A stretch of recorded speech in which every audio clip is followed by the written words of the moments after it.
Today we the students of 9th class are standing here to do an experiment on the topic of reflection of sound. Firstly, the materials we need are two charts converted into cylindrical form, two wooden planks which act as reflecting surface, and the angle between the reflecting surface and the normal should be 90 degree. And suppose we have put the angle of incidence at a 45 degree angle, so the angle of reflection should also be 45 degree. Now we'll try to hear the sound of this alarm clock from this side.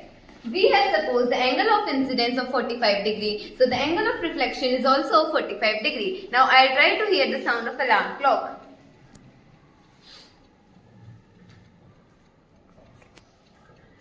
Now I observed that the sound of alarm clock is audible from the angle of reflection. From this experiment, we observed that the angle of incidence and angle of reflection is equal, and the angle of reflection, normal ray, and angle of incidence all lie on the same plane.